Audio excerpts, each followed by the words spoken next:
Hello everyone. Last चैप्टरનો એક topic રહી ગયો હતો ભૂલથી, એ આજે આપણે કમ્પ્લીટ કરી દઈએ। ટોપિક છે પ્રકાશ સંશ્લેષણ પર અસર કરતા પરિબળો।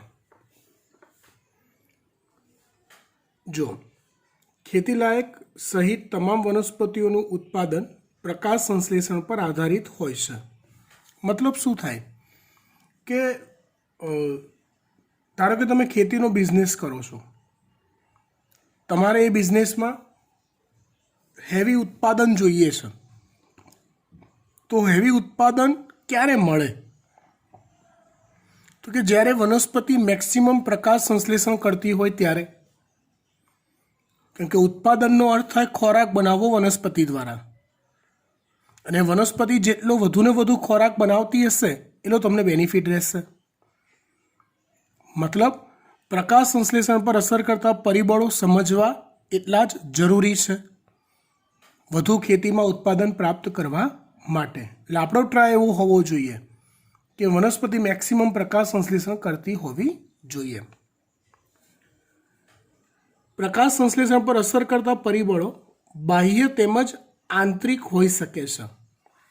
જો આપણે વનસ્પતિના પોતાના કેટલાક આંતરિક પરિબળો હોય કે જેની અસર પ્રકાશ સંશ્લેષણ પર થતી હોય, જેમ કે પર્ણની સંખ્યા, પર્ણની ઉંમર, પર્ણનું કદ, પર્ણ વિન્યાસ મતલબ કે પર્ણની ગોઠવણ, મધ્ય પર્ણકોષો એટલે પર્ણની અંદર જે પ્રકાશ સંશ્લેષણ કરી શકતા હોય, હરિતકણ ધરાવતા હોય એવા કોષો, એની સંખ્યા, હરિતકણ, CO2ની આંતરિક સાંદ્રતા એટલે પર્ણની અંદર CO2ની માત્રા કેટલી છે એ પણ અસર કરે, ક્લોરોફિલનું પ્રમાણ એટલે કે હરિત દ્રવ્ય કે હરિતકણ કેટલી માત્રામાં છે એ પણ અસર કરે, વનસ્પતિના આંતરિક લક્ષણો જે જીનેટિકલ હોય એટલે જનીન વિદ્યાની દૃષ્ટિએ વનસ્પતિ પોતે જ ધારો કે નબળી હોય,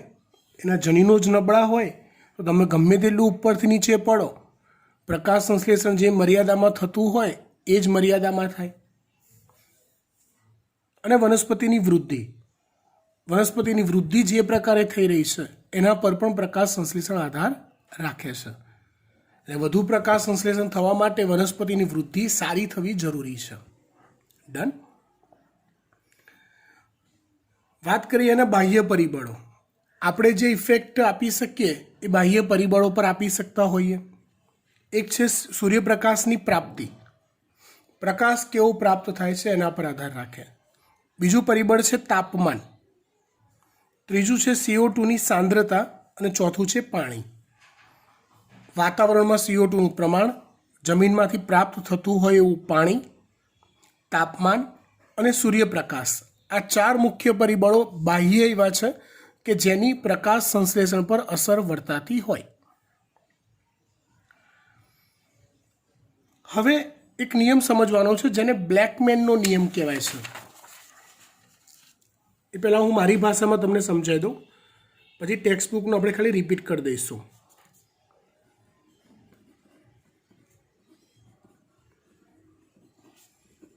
બ્લેકમેનનો નિયમ અથવા એને કહેવાય છે લઘુત્તમની એટલે કે ન્યૂનતમની માત્રાનો નિયમ।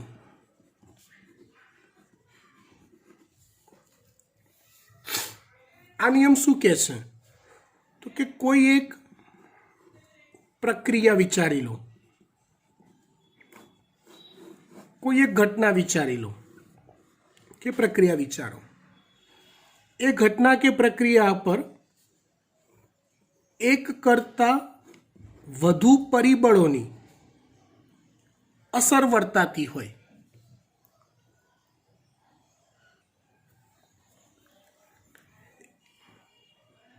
એવા સંજોગોમાં ધારો કે આ પરિબળ 1 છે, આ પરિબળ 2 છે, આ પરિબળ 3 છે, આ પરિબળ 4 છે। આ ચારેય એવા પરિબળો છે કે જે આ કોઈ એક પ્રક્રિયા પર પોતાની અસર દર્શાવી શકે છે. સમજો બરાબર ધ્યાનથી. આ ચારેય પરિબળ કોઈ એક ચોક્કસ નિયત માત્રામાં હાજર હોય ત્યારે એ પ્રક્રિયા સુયોગ્ય રીતે ચાલતી હોય છે. હવે ધારો કે આ પરિબળ નંબર 1 જે છે એની યોગ્ય અથવા ઇષ્ટમાન જરૂરી હોય એવું એવી માત્રાથી ઓછી માત્રામાં હાજર છે ધારો કે, તો અને બાકીના પરિબળો જે યોગ્ય માત્રા હોવી જોઈએ એ માત્રામાં હાજર છે, તો પ્રક્રિયા પર જે પરિબળ એની ઇષ્ટતમ માત્રા યોગ્ય માત્રાથી ઓછી માત્રામાં હાજર છે એની અસર પ્રક્રિયા પર થશે. બાકીના પરિબળો યોગ્ય માત્રામાં હાજર હોવા છતાં એની ઇફેક્ટ 0 થઈ જશે, જેને કહેવાય છે ન્યૂનતમ અથવા લઘુત્તમની માત્રાનો નિયમ, બ્લેકમેનનો નિયમ. હજી ખબર ના પડી પૂરી, ઉદાહરણ આપીશ એટલે પરફેક્ટ ખબર પડી જશે. હવે ધારો કે આપણે કોઈક વ્હીકલ ચલાવી રહ્યા છે,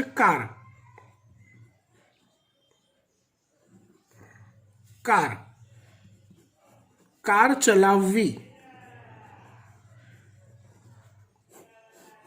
આ એક પ્રક્રિયા છે. એ પ્રક્રિયા પર અસર કરતા પરિબળો છે પેટ્રોલ. ધારો કે બીજું પરિબળ છે બેટરી, સ્ટાર્ટ કરવા માટે. ત્રીજું પરિબળ છે એનું એન્જિન, એની ફ્રીક્વન્સી અમુક ઇષ્ટમાન માત્રામાં એન્જિન યોગ્ય હોવું જોઈએ તો જ ગાડી ચાલે. ચોથું પરિબળ છે ચાલક અથવા એવી વ્યક્તિ કે જેને કાર ચલાવતા આવડતી હોવી જોઈએ, અમુક હદ સુધી તો આવડતી હોવી જ જોઈએ. કોઈક ડ્રાઈવર એક્સપર્ટ હોય, કોઈક ના હોય, પણ સાવ રસ્તે જતો કોઈ પણ માણસ કે જેને ગાડી ચલાવવાનો આ જીવન ક્યારેય અનુભવ નથી, એને ગાડી ચલાવવા માટે બેસાડી દો તો એ ન ચલાવી શકે. જો કાર યોગ્ય રીતે ચાલવા પર આ ચારેય પરિબળોની અસર વર્તાય છે. પેટ્રોલ તો અમુક નિયત માત્રામાં પેટ્રોલ ટાંકીમાં હોવું જોઈએ તો જ કાર ચાલે. બેટરી તો અમુક યોગ્ય માત્રામાં બેટરી ચાર્જ થયેલી હોય તો જ સેલ વાગે ને તો જ ગાડી ચાલે. એન્જિન તો અમુક નિયત માત્રામાં કાર્યક્ષમ એન્જિન હોવું જોઈએ તો જ ગાડી ચાલે, બાકી ના ચાલે. ચાલક તો અમુક નિયત માત્રામાં કંઈક એને ગાડી વિશે નોલેજ હોવું જોઈએ, ચલાવવાની કંઈક અનુભવ હોવો જોઈએ તો જ ગાડી ચાલે, બાકી ના ચાલે. આ ચારે પરિબળોની કાર ચલાવવાની પ્રક્રિયા પર અસર વર્તાય છે. માની લો ચાલક પરફેક્ટ છે, એન્જિન બી પરફેક્ટ છે, બેટરી બી યોગ્ય ચાર્જ છે, જેવી હોવી જોઈએ એવી છે આ ત્રણેય પરિબળોની માત્રા, પણ પેટ્રોલ નથી. ઇષ્ટતમ માત્રામાં પેટ્રોલ હોવું જોઈએ, યોગ્ય માત્રામાં એ નથી. તો બાકીના ત્રણેય પરિબળો ઓકે હોવા છતાં કાર ચલાવવાની પ્રક્રિયા પર કોની અસર થશે? પેટ્રોલની. એ નથી એટલે ગાડી ચાલતી નથી. બાકીના ત્રણેય પરિબળો હોવા છતાં ઇફેક્ટ થશે ખાલી પેટ્રોલની જ. આને કહેવાય છે ન્યૂનતમની માત્રાનો નિયમ. આ જ ઉદાહરણને આપણે વધુ થોડુંક એડવાન્સ લઈએ કે ચલો પેટ્રોલ છે, પરફેક્ટ છે, ચાલક બી પરફેક્ટ છે, બેટરી બી છે ઓકે, પણ સાલું એન્જિનમાં ગડબડ છે. તો આ ત્રણ પરિબળો ઓકે છે તો પણ આ ત્રણની અસર નહીં વર્તાય, એ નિગ્લેક્ટ થઈ જશે કે એની એ ઓકે હોવાની કોઈ પોઝિટિવ ઇફેક્ટ નહીં મળે. એન્જિનમાં ગડબડ છે ને એટલે ગાડી નહીં ચાલે. તો આ પરિબળની અસર આ પ્રક્રિયા પર થાય છે, જેને કહેવાય છે લઘુત્તમની માત્રાનો નિયમ કે બ્લેકમેનનો નિયમ. આ જ વસ્તુને હવે આપણે આપણા ઉદાહરણમાં જોઈએ તો પ્રકાશ સંશ્લેષણ એક પ્રક્રિયા છે જેના પર વિવિધ પરિબળોની અસર થાય છે. દાખલા તરીકે સૂર્યપ્રકાશ, તાપમાન, પાણી, CO2ની સાંદ્રતા. આ તો ખાલી બાહ્ય પરિબળો થયા બેટા. આવા આંતરિક પણ ઘણા બધા પરિબળો અસર કરે છે પ્રકાશ સંશ્લેષણ પર. તે બધા પરિબળો વિચારો. પ્રકાશ સંશ્લેષણ યોગ્ય રીતે થવા માટે આ બધા પરિબળો એની ઇષ્ટતમ એટલે કે જરૂરિયાત હોય એવી માત્રામાં અવેલેબલ હોવા અનિવાર્ય છે. માની લો કે CO2ની સાંદ્રતા જેટલી જોઈએ એટલી છે, પાણી પણ જેટલું જોઈએ એટલું છે, તાપમાન બી ઓકે છે, પણ સાલું સૂર્યપ્રકાશ નથી, જેટલો હોવો જોઈએ એટલો પણ નથી. તો બાકીના પરિબળો ઓકે હોવા છતાં સૂર્યપ્રકાશ હાજર નથી, માટે પ્રકાશ સંશ્લેષણ થશે નહીં અથવા ધીમું થશે. આ પરિબળની અસર વર્તાશે અને કહેવાય છે બ્લેકમેનનો લઘુત્તમની માત્રાનો નિયમ. સમજી ગયા? Okay, fine. હા, ટેક્સ્ટબુકનું આપણે ખાલી વાંચી જઈએ કે સમજાવવાનું રહેતું નથી. હવે તમે તરત સમજી શકશો વાક્ય રચનાઓ. પ્રકાશ સંશ્લેષણની પ્રક્રિયામાં ઘણા પરિબળો એકસાથે પ્રકાશ સંશ્લેષણ કે CO2નું સ્થાપન. જો પ્રકાશ સંશ્લેષણમાં મુખ્ય પ્રક્રિયા CO2નું સ્થાપન છે, કેલ્વિન ચક્ર કે જૈવ સંશ્લેષણ છે જેમાંથી ગ્લુકોઝ બને છે અથવા ખોરાક બને છે. તો CO2ના સ્થાપનને અસર પહોંચાડે છે. છતાં કોઈ પણ એક પરિબળ એની સીમિત પરિબળ તરીકેનું મુખ્ય કારણ બને છે. કોઈ એક પરિબળ જેમાં લોચા હોય તો એ જ પરિબળ હાઇલાઇટ થાય છે અને એના લીધે પ્રકાશ સંશ્લેષણ પર અસર થાય છે. આમ જે પરિબળ તેની ઇષ્ટમાન માત્રાથી, જરૂરિયાત હોય એવી માત્રાથી ઓછો પ્રાપ્ત થશે તે પ્રકાશ સંશ્લેષણનો દર નક્કી કરશે. એની ઇફેક્ટ જ થશે પ્રકાશ સંશ્લેષણ પર. જ્યારે અનેક પરિબળો કોઈ એક પ્રક્રિયા પર અસર કરતા હોય ત્યારે બ્લેકમેનનો ન્યૂનતમ કારકોનો નિયમ અસરકારક બને છે. બ્લેકમેનનો નિયમ: જો કોઈ રાસાયણિક પ્રક્રિયા એકથી વધારે પરિબળો દ્વારા અસરકારક બને તો તેના દરનું, એ રાસાયણિક પ્રક્રિયાના દરનું નિર્ધારણ, નક્કી કરવાનું પરિબળ એવા પરિબળથી થશે જે પોતાના ન્યૂનતમ મૂલ્યની નજીક હશે. જે મિનિમમ હશે, જે પરિબળની હાજરી એની ઇષ્ટમાન માત્રા કરતાં પણ એની અસર થશે.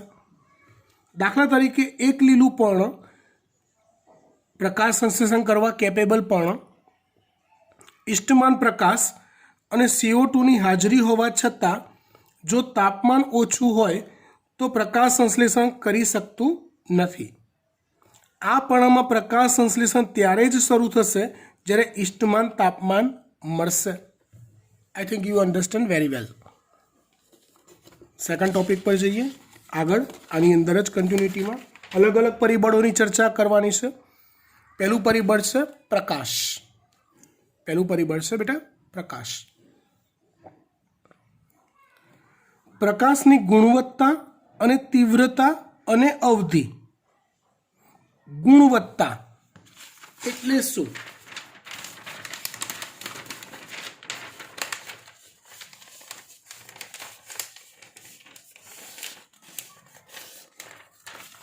જો જે સૂર્યપ્રકાશ છે ને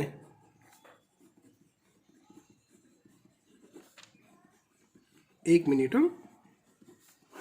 જો જે સૂર્યપ્રકાશ હોય ને એમાં ઘણા બધા પ્રકાર હોય. જેવા કે યાદ છે તમને? પારજાંબલી, કિરણો,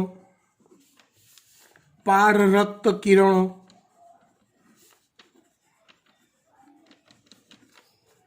રેડિયો એક્ટિવ કિરણો અને દ્રશ્ય પ્રકાશ. તો આ છે સૂર્યપ્રકાશની ગુણવત્તા છે. આપણે નહીં કહેતા બજારમાં જ્યારે ઘઉં ખરીદવા જઈએ કે પતંગ લેવા જઈએ, ચલો ઉત્તરાયણ હમણાં ગઈ એટલે યાદ હોય આપણને, પતંગ લેવા જઈએ તો આપણે શું કરીએ, ભાઈ પતંગ આપો એમ કરીને જે પતંગ આપે લઈને હેડતા થઈએ? ના, આપણે જઈને પહેલાં પૂછીએ શું ભાવ છે આ વખતે કોળીનો, એ ભાવ કે પછી બતાવો ને. પછી જે પતંગ ચઢાવના એક્સપર્ટ હોય એ એકાદ પતંગ હાથમાં લઈને સહેજ એને આમ હલાવે, ઢંઢોળે એટલે ખબર પડે કે પતંગની ક્વોલિટી કેવી છે, અંદર જે સળેકડીઓ વપરાય છે એ કેવી છે ખબર પડે. અલગ અલગ અલગ અલગ વેરાયટી હોય, ચાંદેદાર, આખેદાર, ઘેંસિયો, પાવલો, આ બધી એની ગુણવત્તા કહેવાય. એના પરથી આપણે નક્કી કરીએ કે આપણે કયો પતંગ ચગાવવો છે ને એ પતંગની આપણે ખરીદી કરીએ. સેમ સૂર્યપ્રકાશ કહી તો દઈએ પણ આ એની ગુણવત્તા છે. પ્રકાશ સંશ્લેષણમાં એમાંથી ફક્ત દ્રશ્ય પ્રકાશ ઉપયોગમાં લેવાય છે. ફક્ત કયો પ્રકાશ? દ્રશ્ય પ્રકાશ. ઓલા 7 રંગ હોય, જાની વાલી પીનારા, જા ની વા લી પી ના રા, આ 7 પ્રકાશમાં કયો પ્રકાશ પ્રકાશ સંશ્લેષણ પર? દરેક પ્રકાશની અલગ અલગ ઇફેક્ટ હોય છે પ્રકાશ સંશ્લેષણ પર. તો કયો પ્રકાશ આવે છે એ બધા જ પરિબળો ઇફેક્ટ કરે પ્રકાશ સંશ્લેષણ પર. મતલબ કે પ્રકાશની ગુણવત્તાની પ્રકાશ સંશ્લેષણ પર અસર વર્તાય છે. તીવ્રતા,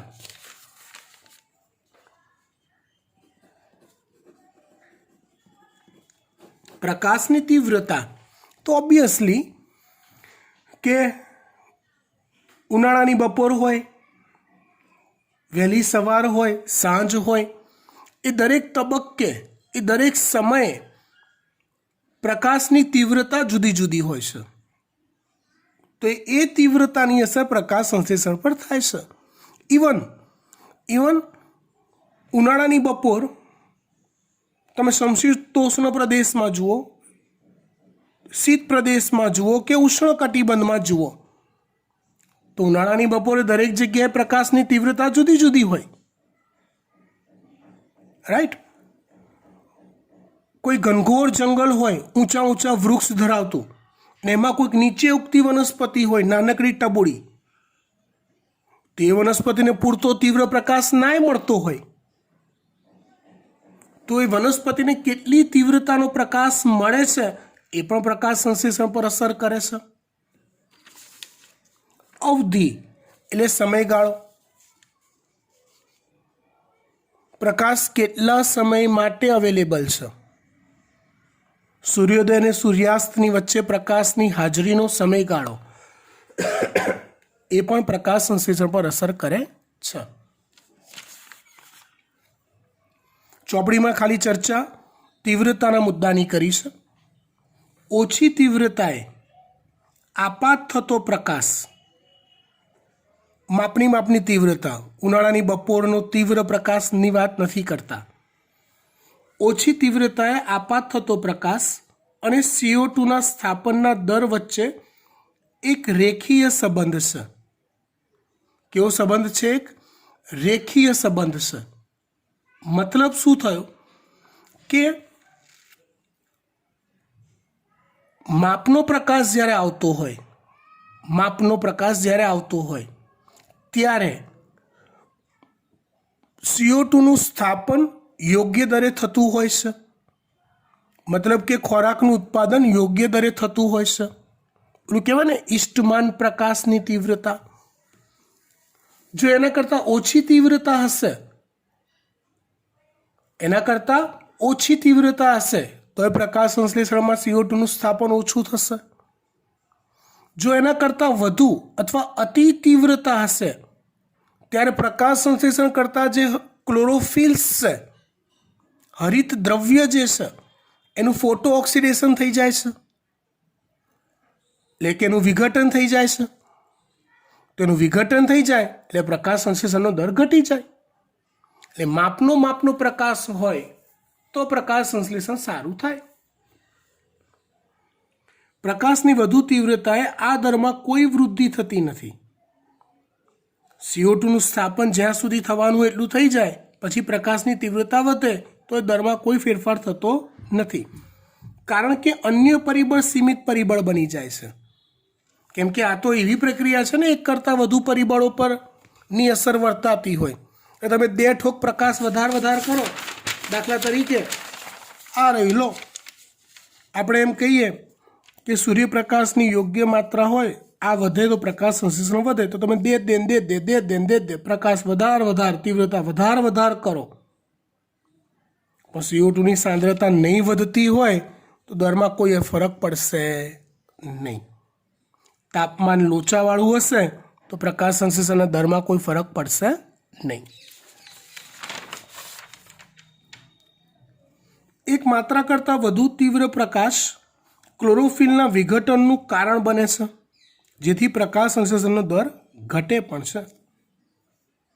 પૂર્ણ સૂર્યપ્રકાશના 10% પ્રકાશની પ્રાપ્તિ, એટલે ટોટલ જેટલો સૂર્યપ્રકાશ છે એમાંથી 10% સૂર્યપ્રકાશ પણ જો મળે છે વનસ્પતિને તો પ્રકાશ સંશ્લેષણ સર્વોત્તમ થાય છે.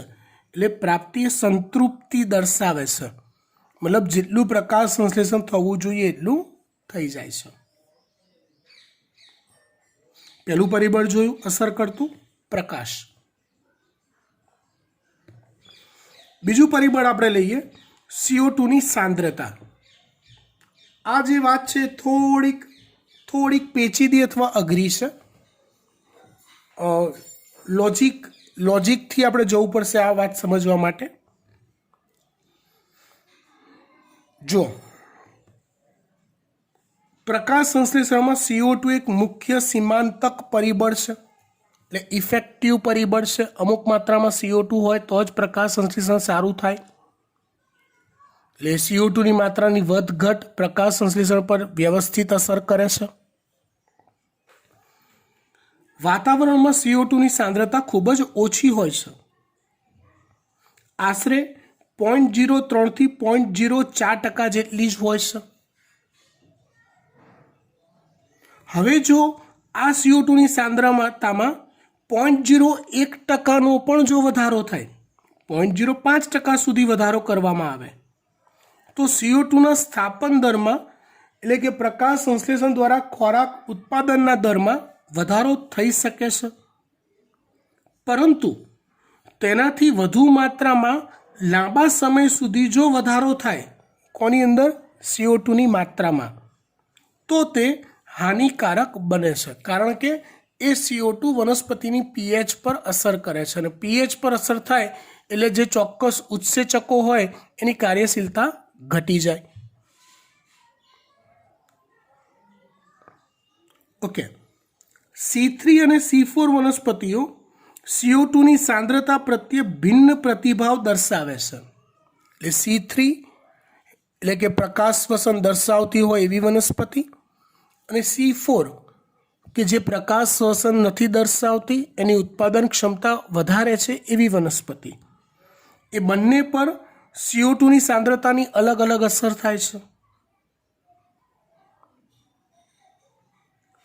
ઓછા પ્રકાશની સ્થિતિમાં બંનેમાંથી કોઈ પણ સમૂહ CO2ની વધુ સાંદ્રતાએ પ્રતિક્રિયા દર્શાવતા નથી. આ જો બ્લેકમેનના નિયમને તમારે ઇર્દ ગિર્દ રાખવો પડશે. હું ખાલી બીજું વાક્ય વાંચું, બીજી લાઈન, CO2ની વધુ સાંદ્રતાએ પ્રતિક્રિયા દર્શાવતા નથી.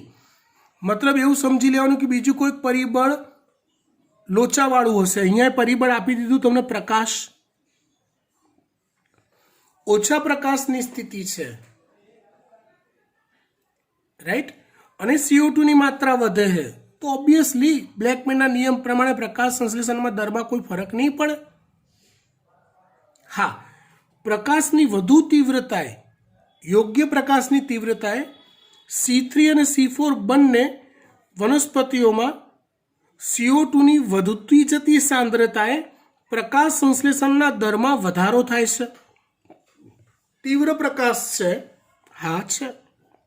સારો એવો પ્રકાશ છે, હા છે.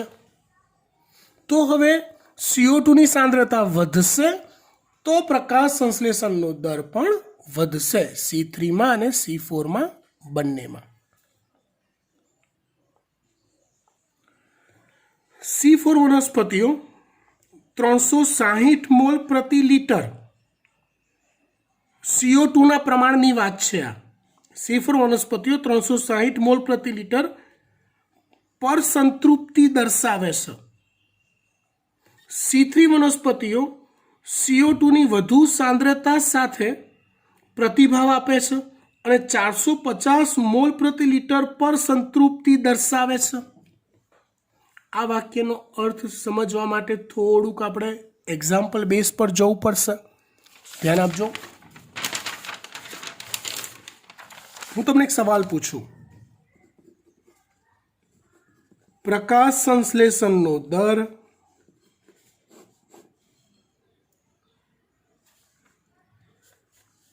C3 વનસ્પતિ અને C4 વનસ્પતિ, આ બંનેમાં કઈ વનસ્પતિઓની ઉત્પાદન ક્ષમતા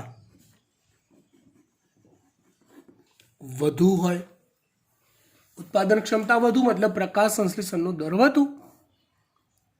તમે ચેપ્ટરમાં ભણી ગયા છો ને, એ પ્રમાણે વિચારીને કહો તો કઈ વનસ્પતિની ઉત્પાદન ક્ષમતા વધુ છે? તમે તરત કહેશો કે સાહેબ C4 વનસ્પતિનો પ્રકાશ સંશ્લેષણનો દર ઓલરેડી વધુ છે. C3 વનસ્પતિમાં પ્રકાશ સંશ્લેષણનો દર ઓછો છે, બીકોઝ એમાં પ્રકાશ શ્વસન પણ થાય છે, જે ઉત્પાદન ક્ષમતા ઘટાડે છે.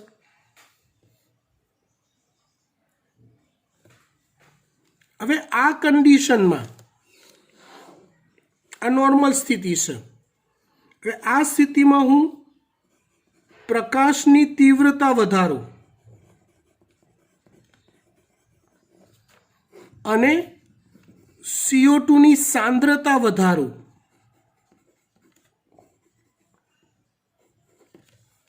તો શું થશે? તો શરૂઆતમાં બંનેમાં પ્રકાશ સંશ્લેષણનો દર વધશે, પણ C4 વનસ્પતિમાં ઓલરેડી પ્રકાશ સંશ્લેષણનો દર મહત્તમ છે, વધુ છે. તો થોડાક CO2 ની સાંદ્રતા વધતા એની મેક્સ લિમિટ સુધી પહોંચી જશે. પછી CO2 નું પ્રમાણ વધતા C4 વનસ્પતિ પર એની કોઈ અસર નહીં થાય. જ્યારે C3 વનસ્પતિમાં ઓલરેડી પ્રકાશ સંશ્લેષણનો દર ઓછો છે, C4 કરતા C3 માં દર ઓછો છે. પ્રકાશની તીવ્રતા વધતા CO2 ની સાંદ્રતા વધતા C3 ના દરમાં ઓર વધારો થયા જ કરે છે.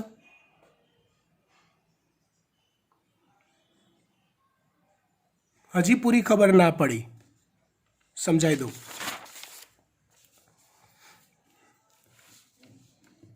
ધારો કે એક વ્યક્તિ, આ એક હાઈવે છે, આ એક હાઈવે છે.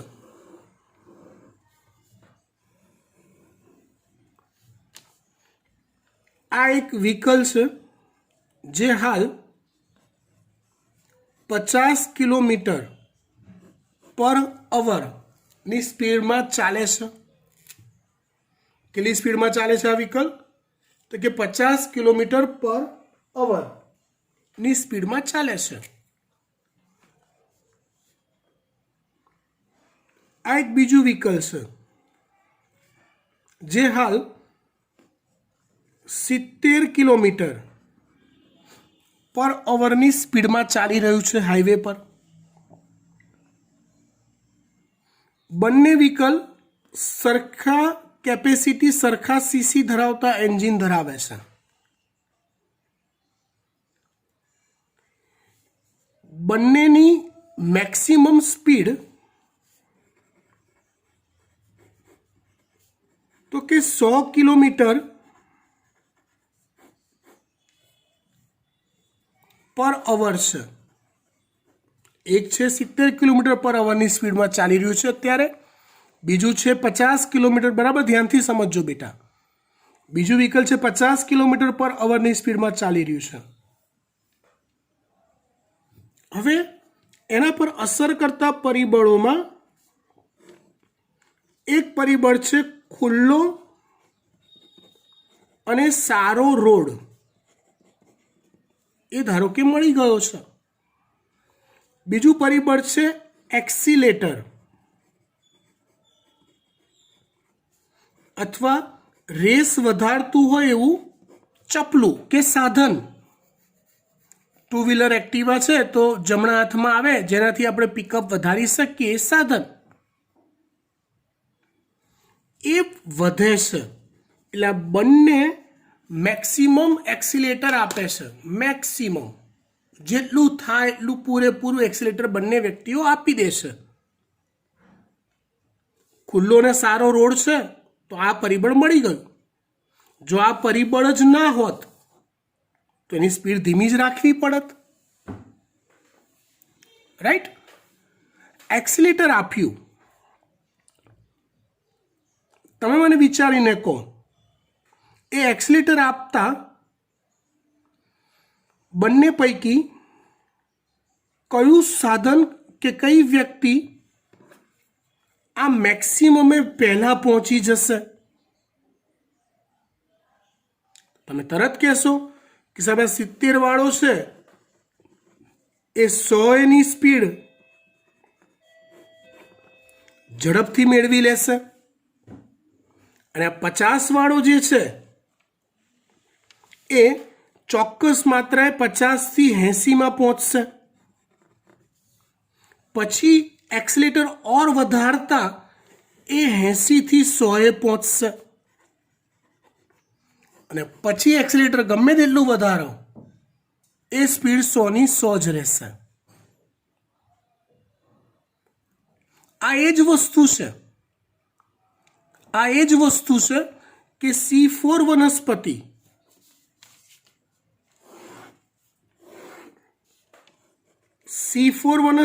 અને C3 વનસ્પતિ, જેમાં ઓલરેડી C4 વનસ્પતિમાં પ્રકાશ સંશ્લેષણનો દર ઓલરેડી વધુ છે. કોના કરતા? C3 કરતા.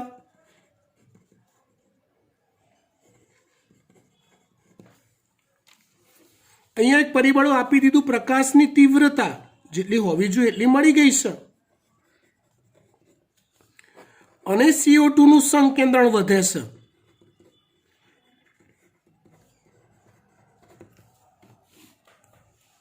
તો વધતા સંકેન્દ્રણે મેક્સ ટુ મેક્સ, ધારો કે સંકેન્દ્ર CO2 નું વધ્યું અને અહીંયા એ 360 મોલ પર લીટર થયું, તો એટલાય C4 વનસ્પતિમાં મેક્સિમમ પ્રકાશ સંશ્લેષણ થઈ જશે. એની જે લિમિટ છે એટલી, એનાથી વધારે ના થાય. પણ C3 વનસ્પતિમાં પ્રકાશ સંશ્લેષણનો દર વધ્યા કરશે. એ પ્રમાણે જ્યારે 460 થાય છે, 450 થાય છે, ત્યારે C3 વનસ્પતિ મેક્સિમમ પ્રકાશ સંશ્લેષણ દર્શાવે છે, અને એ ટાઈમે C4માં કોઈ ફરક પડતો નથી. એ મેક્સ પર હતું અને મેક્સ જ રહેશે. આઈ થિંક આ ઉદાહરણ સાની એકબીજા સાથે સરખામણીથી તમને અંદાજ આવી ગયો કે CO2 ની સાંદ્રતાની શું ઇફેક્ટ થાય. જેની પાસે ઓલરેડી પ્રકાશ સંશ્લેષણનો દર વધારે છે, એ મહત્તમ પ્રકાશ સંશ્લેષણે પહોંચ્યા પછી CO2 નું પ્રમાણ વધવા છતાં એના દરમાં કોઈ ફરક પડતો નથી. પણ C3 એ દર બતાયા કરે છે, વધતો દર બતાયા કરે છે. ક્યાં સુધી? 450 મોલ પર લીટર CO2 નું પ્રમાણ થાય ત્યાં સુધી. આ વાત એ છે.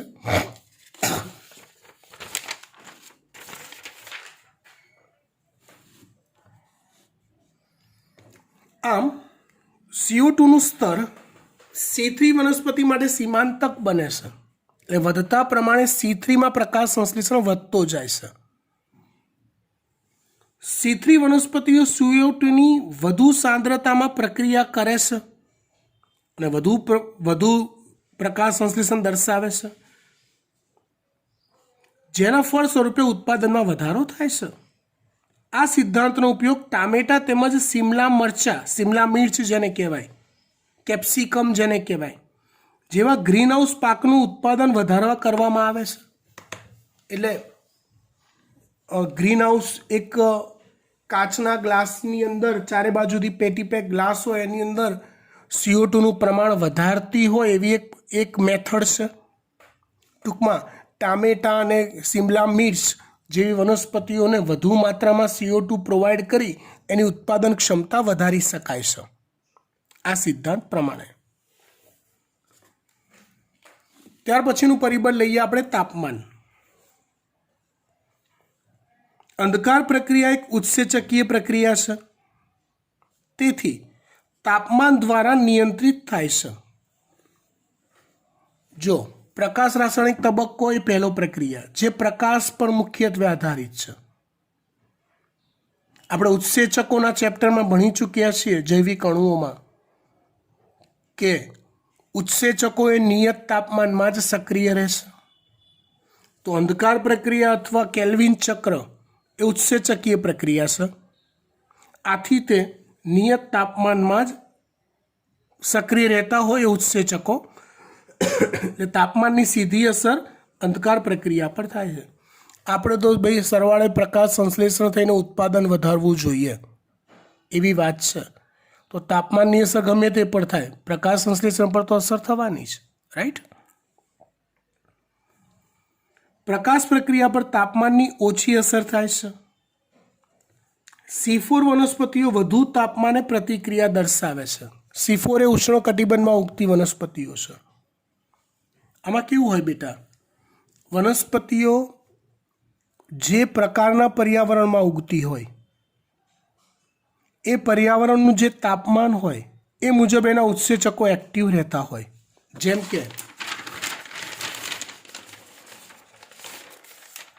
કે હું કોઈ શીત પ્રદેશમાં ઉગતી વનસ્પતિ વિચારું તો એ વનસ્પતિઓમાં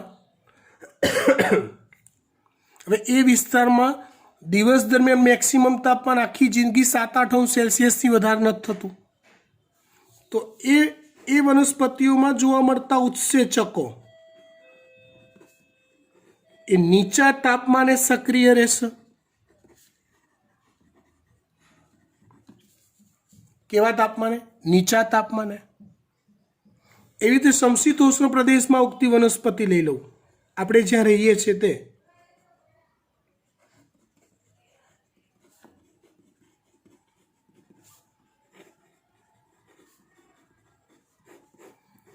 તો એ વનસ્પતિઓમાં આશરે 20 થી 35 અંશ સેલ્સિયસ તાપમાને ઉત્સેચકો સક્રિય રહેશે.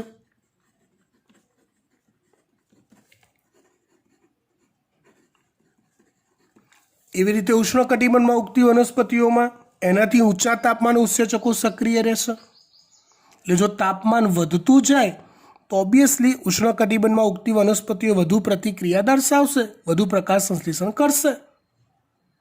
સમજ્યા? જ્યારે C3 વનસ્પતિઓ ખૂબ જ ઓછું ઇષ્ટમાન તાપમાન દર્શાવે છે. વિવિધ વનસ્પતિઓમાં પ્રકાશ સંશ્લેષણ માટે ઇષ્ટમાન તાપમાન તેમના અનુકૂલિત વસવાટ પર આધાર રાખે છે. વાત સમજી ગયા આપણે? ચોથું પરિબળ છે પાણી. પ્રકાશ પ્રક્રિયામાં પાણી એક મહત્વનું પ્રક્રિયક છે. પ્રકાશ સંશ્લેષણમાં તમે જુઓ, પ્રકાશ પ્રક્રિયામાં પાણીનું પ્રકાશ પ્રેરિત વિઘટન થાય છે. આમ છતાં બી હકીકતમાં વનસ્પતિની વૃદ્ધિ માટે પાણી અગત્યનું પરિબળ છે.